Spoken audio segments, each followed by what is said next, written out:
Welcome teachers club PSC. എല്ലാ പ്രിയപ്പെട്ട അധ്യാപക സുഹൃത്തുക്കൾക്കും ഉദ്യോഗാർത്ഥികൾക്കും ടീച്ചേഴ്സ് ക്ലബ് PSC സ്വാഗതം. വളരെ ഇമ്പോർട്ടന്റ് ആയിട്ടുള്ള ഒരു കാര്യമാണ് പറയാൻ പോകുന്നത്.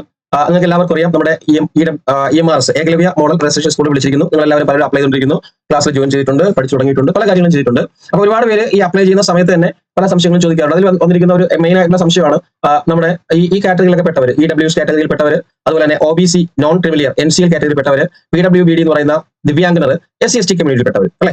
ഈ റിസർവ് മീൻസ് ഒരുമിച്ച് ചേർത്ത് പറഞ്ഞു കഴിഞ്ഞാൽ റിസർവ്ഡ് കമ്മ്യൂണിറ്റി എന്ന് പറയുന്ന കമ്മ്യൂണിറ്റിയിൽ പെട്ടവർ. അപ്പൊ ഇവർക്ക് സാധാരണ നമ്മളൊരു ആപ്ലിക്കേഷൻ അയക്കുന്ന സമയത്ത് സർട്ടിഫിക്കറ്റോടെ വെച്ചാണ് അയക്കുക, അല്ലെങ്കിൽ സർട്ടിഫിക്കറ്റ് നമ്പേഴ്സോ കാര്യങ്ങളൊക്കെ കൊടുത്ത് അപ്ലൈ ചെയ്യേണ്ട ആവശ്യകത ഉണ്ടായിരുന്നു.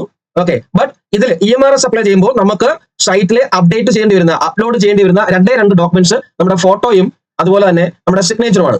ഓക്കെ, ഫോട്ടോയും സിഗ്നേച്ചറുമാണ് എന്നുള്ള കാര്യം. ബാക്കി ഒന്നും തന്നെ നമുക്ക് നമ്മുടെ ക്വാളിഫിക്കേഷൻ ആയിട്ടുള്ള സർട്ടിഫിക്കറ്റുകളോ ഇത്തരത്തിലുള്ള EWSന്റെയോ OBC NCLന്റെയോ PWBDയുടെയോ SC/STയുടെ സർട്ടിഫിക്കറ്റ് നമ്മൾ അപ്ഡേറ്റ് ചെയ്യേണ്ട കാര്യമില്ല, അല്ലെങ്കിൽ അപ്ലോഡ് ചെയ്യേണ്ട കാര്യമില്ല, ഡീറ്റെയിൽസ് കൊടുക്കേണ്ട കാര്യമില്ല എന്ന് വിചാരിച്ചിട്ട് നിങ്ങൾ ഒരിക്കലും അത് ഇപ്പോൾ ഇതിനിടയിൽ വാങ്ങിക്കാതിരിക്കരുത്. അതെന്തുകൊണ്ടാണെന്നുള്ള കാര്യം ഞാൻ പറയാം. അതിനു മുമ്പ് ഞാൻ പറഞ്ഞോട്ടെ, ഒത്തിരി പേര് സംശയങ്ങൾ ചോദിക്കുന്നുണ്ട്. ഇതിൽ തന്നെ പറയാം, ക്ലാസ് ഉണ്ട്. ക്ലാസ് നമ്മുടെ EWSന്റെയും അതുപോലെ തന്നെ KBSന്റെയും EWS ഇല്ല, KBS, EMRS, അതുപോലെ തന്നെ AEES, അതുപോലെ DSSB, ഓക്കെ, അതുപോലെ തന്നെ NBS, ഇതിന്റെയൊക്കെ ക്ലാസ്സുകൾ ഓൾറെഡി സ്റ്റാർട്ട് ചെയ്തിട്ടുണ്ട്. CTETന്റെ അഡ്മിഷൻ നടക്കുന്നുണ്ട്. ഓൾറെഡി LPUP ലോങ് ടേമിന്റെ അഡ്മിഷൻ നടക്കുന്നുണ്ട്. അതുപോലെ തന്നെയാണ് ഫിഷറീസ് അസിസ്റ്റന്റിന്റെയും അഡ്മിഷൻ നടക്കുന്നുണ്ട്. ഓക്കെ, അപ്പൊ നിലവിൽ നമ്മുടെ EMRSന്റെ ക്ലാസ്സുകൾ സ്റ്റാർട്ട് ചെയ്തിട്ടുണ്ട്. ജസ്റ്റ് സ്റ്റാർട്ടഡ് ആണ് കേട്ടോ. അതിന് പലർക്കും സംശയമുണ്ട്, ഹിന്ദി എടുക്കുമ്പോൾ എല്ലാം ഫുൾ പാക്കേജ് ആണ്, എല്ലാം Tier 1 Tier 2 ഫുൾ പാക്കേജ് ആയിട്ടാണ് ഈ കോഴ്സുകളെല്ലാം വരുന്നത്. ഓക്കെ, അപ്പൊ അതിനുവേണ്ടി നിങ്ങൾ ക്ലാസ് ജോയിൻ ചെയ്യണമെങ്കിൽ നിങ്ങൾ ഈ നമ്പറിലേക്ക് 77 36 75 0473 ഈ നമ്പറിലേക്ക് നിങ്ങൾക്ക് വാട്സ്ആപ്പ് മെസ്സേജ് അയച്ചോ വിളിച്ചോ ഒക്കെ ചോദിക്കാം കേട്ടോ. ഓക്കെ, അഡ്മിഷൻ എടുക്കാൻ താല്പര്യമുള്ള ഈ വീഡിയോയുടെ താഴെ അതിന്റെ ഡിസ്ക്രിപ്ഷൻ ബോക്സിൽ ആ ഗ്രൂപ്പിന്റെ ലിങ്ക് കൊടുത്തിട്ടുണ്ട്. അതിലൂടെ നിങ്ങൾക്ക് ആവശ്യപ്പെടാം. ഓക്കെ, അഡ്മിഷൻ എടുക്കാൻ താല്പര്യമുള്ളവർ ഈ നമ്പറിൽ വിളിച്ച് എന്ത് ചെയ്യുക, അല്ലെങ്കിൽ വാട്സ്ആപ്പ് മെസ്സേജിലൂടെ ചോദിക്കാം കേട്ടോ. ഓക്കെ, ഇനി ഞാൻ കാര്യത്തിലേക്ക് ക്ലാസ് ഉണ്ട് കേട്ടോ. ഓക്കെ, നമ്മൾ എന്തായാലും പക്കയായിട്ട് ലൈവ് സെഷൻസ് ഉണ്ട്, റെക്കോർഡ് ഉണ്ട്, നിങ്ങളുടെ PVQ സെഷൻസ് ഉണ്ട്, പ്രാക്ടീസ് സെഷൻസ് ഉണ്ട്, മോക്ക് ടെസ്റ്റുകളുണ്ട്, അതുപോലെ തന്നെ എല്ലാ രീതിയിലുള്ള കോച്ചിങ് ക്ലാസ്സുകളും കാര്യങ്ങളെല്ലാം നിങ്ങൾക്ക് തരുന്നുണ്ട്. അതുകൊണ്ട് തന്നെ ജോലിയുള്ളവർക്കും പഠിക്കാം. എല്ലാ ലൈവ് ക്ലാസ്സുകളുടെ റെക്കോർഡ് നിങ്ങൾക്ക് ലഭ്യമായിരിക്കും. ഓക്കെ, ഇതിലൂടെ ജോലി ചെയ്യുന്നവർക്കും ഒരു ഇഷ്യൂസും ഇല്ല, പഠിക്കാവുന്നതാണ്. ഓക്കെ, വളരെ സിമ്പിൾ ആണ്. Tier 1 പാസ്സായ Tier 2 പിന്നെ നിങ്ങളുടെ സബ്ജക്ട് മാത്രമേ ഉള്ളൂ. ഓക്കെ, അപ്പൊ എന്തുകൊണ്ടും നിങ്ങൾക്ക് പഠിച്ചു കഴിഞ്ഞാൽ ജസ്റ്റ് 2 മാസം കുറച്ചൊന്ന് സാക്രിഫൈസ് ചെയ്തിട്ട് ഇതിലേക്ക് നിങ്ങൾ കോൺസെൻട്രേറ്റ് ചെയ്യുകയാണെങ്കിൽ തീർച്ചയായിട്ടും നിങ്ങൾക്ക് ഇത് ട്രാക്ക് ചെയ്യാം. അത് യാതൊരു സംശയമില്ല. 2026 ജൂണിൽ നിയമനം നേടുകയും ചെയ്യാം. അത്രത്തോളം വേക്കൻസികളും ഉണ്ട്. ഓക്കെ, അപ്പൊ ഈ കാര്യത്തിൽ ഓക്കെ, അപ്പൊ ഇങ്ങനെയുള്ളവര് നിങ്ങളുടെ സർട്ടിഫിക്കറ്റ് നിങ്ങൾ വാങ്ങിക്കേണ്ടതെന്ന് ഞാൻ പറഞ്ഞില്ല, ഒരിടത്തും പറഞ്ഞില്ല. അതായത് നിങ്ങൾ ഇത്രയും കമ്മ്യൂണിറ്റിയിൽ പെട്ടവര്, ഇത്രയും സർട്ടിഫിക്കറ്റ് വേണ്ടവർ, the candidates apply against the vacancy reserved for EWS must possess income and asset certificate as on cut off date online application for this advertisement. ഇത് എല്ലാവർക്കും ബാധകമാണ്. EWS മാത്രമല്ല. ഈ ഒരു സെന്റൻസ് നോക്കിയാൽ മതി. ഓക്കെ, നിങ്ങൾക്ക് ഏത് സർട്ടിഫിക്കറ്റ് കൊടുത്തിട്ടാണോ നിങ്ങൾ ആ റിസർവേഷൻ കാറ്റഗറി ഉൾപ്പെടുന്നത്, ആ കാറ്റഗറി ഉള്ളവര് നിങ്ങൾക്ക് അപ്ലൈ ചെയ്യാൻ നേരത്തെ ഈ സർട്ടിഫിക്കറ്റ് വേണ്ട, നിങ്ങൾ അപ്ലൈ ചെയ്തോളൂ, ഒരു ഡേറ്റയും കൊടുക്കണ്ട. ബട്ട് നമ്മുടെ കട്ട് ഓഫ് ഡേറ്റ് എന്ന് പറയുന്നത് October 23 ആണ്. ഈ അപേക്ഷ സ്വീകരിക്കുന്ന അവസാന തീയതി October 23 ആണ്. ആ 23 മുമ്പുള്ള ഡേറ്റിൽ തീർച്ചയായിട്ടും നിങ്ങൾ സർട്ടിഫിക്കറ്റ് വാങ്ങിച്ച് കൈവശം വെച്ചിരിക്കണം. Accordingly, these candidates are required to produce valued income and asset certificate during document verification stage DV. അതായത് Tier 1 Tier 2 കഴിഞ്ഞതിന് ശേഷം നിങ്ങൾക്ക് DV സെക്ഷൻ ഉണ്ടായിരിക്കും, ഡോക്യുമെന്റ് വെരിഫിക്കേഷൻ. ആ സമയത്ത് നിങ്ങൾ സർട്ടിഫിക്കറ്റ് പ്രൊഡ്യൂസ് ചെയ്യണം. ആ സമയത്ത് ഡോക്യുമെന്റ് വെരിഫിക്കേഷൻ സമയത്ത് നിങ്ങൾ പ്രൊഡ്യൂസ് ചെയ്യുന്ന സർട്ടിഫിക്കറ്റ് ഈ ഡേറ്റിന് October 23 മുമ്പുള്ളതായിരിക്കണം എന്ന് മാത്രമേ നിബന്ധനയുള്ളൂ. Okay, and the asset certificate should be valued for the year in which this recruitment notification is published. അടുത്ത വെരി ഇമ്പോർട്ടന്റ് ആയിട്ടുള്ള പോയിന്റ്, ഞാൻ പലരോടും അത് പറഞ്ഞിട്ടുണ്ട്.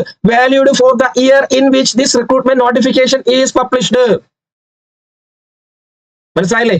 അതായത് നമ്മുടെ EMRSന്റെ നോട്ടിഫിക്കേഷൻ വന്ന ഇയർ ഏതാണോ ആ ഇയറിൽ, അതായത് പഴയ റെയിൽവേക്കൊക്കെ വാങ്ങിച്ച സർട്ടിഫിക്കറ്റ് നിങ്ങളുടെ കയ്യിൽ ഇരിപ്പുണ്ടെങ്കിൽ അത് ഇവിടെ വാലിഡ് ആകത്തില്ല. നിങ്ങൾ എല്ലാവരും പുതിയ സർട്ടിഫിക്കറ്റ് വാങ്ങിച്ച് കൈവശം വെച്ചിരിക്കണം. അത് October 23 മുമ്പുള്ളത്. അപ്പൊ തീർച്ചയായിട്ടും അപ്ലൈ ചെയ്തിട്ടുള്ളവര്, ഇത്തരം കാറ്റഗറിയിൽ പെട്ടിട്ടുള്ളവര്, ഇത്തരം കാറ്റഗറികൾ എന്ന് പറഞ്ഞു കഴിഞ്ഞാൽ EWS, OBC NCL, PWBD, SC/ST ഇത്തരം കമ്മ്യൂണിറ്റിയിൽ പെട്ടിട്ടുള്ളവര് നിങ്ങൾ നാളെ തന്നെ നിങ്ങളുടെ സർട്ടിഫിക്കറ്റിന് വേണ്ടി അപ്ലൈ ചെയ്യുകയും അത് വാങ്ങിച്ച് കൈവശം വെക്കുകയും ചെയ്യുക.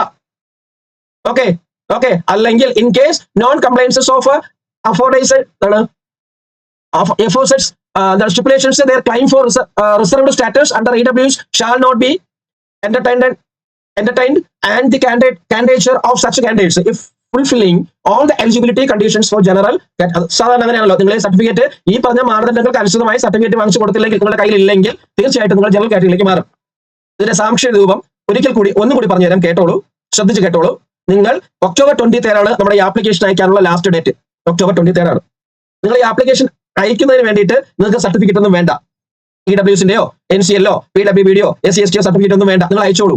ബട്ട് ഈ സർട്ടിഫിക്കറ്റ് നിങ്ങൾ ഈ ഒക്ടോബർ 23 മുമ്പ് വാങ്ങിച്ച് കൈവശം വെക്കണം.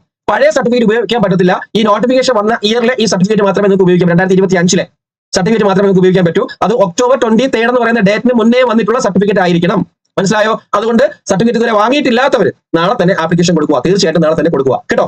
ഓക്കെ, മനസ്സിലായെന്ന് കരുതുന്നു. ഓക്കെ, നിങ്ങളുടെ അവസരം നഷ്ടപ്പെടുത്തരുത്, നഷ്ടപ്പെടാൻ ഇടവരുത്തരുത്. അങ്ങനെ ഉൾപ്പെട്ടവർ. അപ്പൊ തീർച്ചയായിട്ടും അത് നിങ്ങൾ എത്രയും പെട്ടെന്ന് തന്നെ വാങ്ങിച്ച് കൈവശം വെക്കുക. ഓക്കെ, കാരണം ഇത് ഒരുപാട് നാളെടുക്കുന്ന പ്രോസസ് അല്ല. ഏപ്രിൽ മെയ്യോട് കൂടി ഇതെല്ലാം അവസാനിക്കും. ഓക്കെ, അപ്പൊ അതുകൊണ്ടാണ് അവർ പറയുന്നത് അവരുടെ നോട്ടിഫിക്കേഷന്റെ എൻഡ് കട്ട് ഓഫ് ഡേറ്റിന് തൊട്ട് മുമ്പുള്ള ഡേറ്റിനുള്ള സർട്ടിഫിക്കറ്റ് തന്നെ വേണമെന്ന്. ഒരിക്കൽ കൂടി എടുത്ത് പറയുന്നു, ആപ്ലിക്കേഷൻ അയക്കുന്നതിന് സർട്ടിഫിക്കറ്റ് ഒന്നും വേണ്ട, പക്ഷേ നിങ്ങൾ സർട്ടിഫിക്കറ്റ് വാങ്ങിച്ച് കൈവയ്ക്കണം. ഓക്കെ, അപ്പൊ ഇതുവരെ വാങ്ങിച്ചിട്ടില്ലാത്തവർ ഉടൻ തന്നെ പോയി വാങ്ങിച്ചു വെക്കുക. ആ വാങ്ങിച്ചു വെക്കുന്ന ഡേറ്റ് ഒക്ടോബർ 23 മുമ്പുള്ള സർട്ടിഫിക്കറ്റ് തന്നെ ആയിരിക്കണം. പിന്നെ ഓൾഡ് സർട്ടിഫിക്കറ്റ് പാടില്ല. ഒരു വർഷം വാലിഡിറ്റി ഉണ്ടെന്ന് പറഞ്ഞ് ഓൾഡ് പാടില്ല. ഇത് ഈ വർഷത്തെ സർട്ടിഫിക്കറ്റ് തന്നെ ആയിരിക്കുകയും വേണം. ഓക്കെ, ഇത്രയേ ഉള്ളൂ. ഓക്കെ, എനിവേ ഇത്രയേ ഉള്ളൂ. അപ്പം അഡ്മിഷൻ എടുക്കാൻ താല്പര്യമുള്ളവർ എത്രയും പെട്ടെന്ന് തന്നെ അഡ്മിഷൻ എടുത്തോളുക. ക്ലാസ്സുകൾ നമ്മുടെ ബാച്ചിലുള്ളവർക്കൊക്കെ ഇന്ന് ക്ലാസ് വന്നിട്ടുണ്ട്. നമ്മൾ 6 PM 6-നുണ്ട്, 8-നുണ്ട്, 9 PM 10:30 4 ക്ലാസ്സുകൾ ഇന്ന് ഇട്ടിട്ടുണ്ട്. 1.5 മണിക്കൂർ ക്ലാസ് 4 ക്ലാസ് ഉണ്ട്. മൊത്തം 8 മണിക്കൂർ ക്ലാസ് ഇട്ടിട്ടുണ്ട്. എല്ലാവരും മസ്റ്റ് ആയിട്ട് ആ ക്ലാസ്സിൽ ജോയിൻ ചെയ്യുക ലൈവ് സെക്ഷനിൽ. അല്ലെങ്കിൽ നിങ്ങൾ സമയം ലാഭിക്കാൻ പറ്റും. റെക്കോർഡ് കിട്ടുമ്പോഴത്തേക്ക് നിങ്ങൾക്ക് ആ റെക്കോർഡിന്റെ ടൈം കൂടുതൽ ഉപയോഗിക്കേണ്ടി വരും. ലൈവിൽ ഡയറക്റ്റ് ആയിട്ട് കയറി കഴിഞ്ഞാൽ ആ സമയം നിങ്ങൾക്ക് ഉപയോഗപ്പെടുത്താം. അപ്പോൾ മാക്സിമം ലൈവ് സെക്ഷനിൽ നിങ്ങൾ കയറുക. Okay, thank you. Vande Mataram. Jai Hind.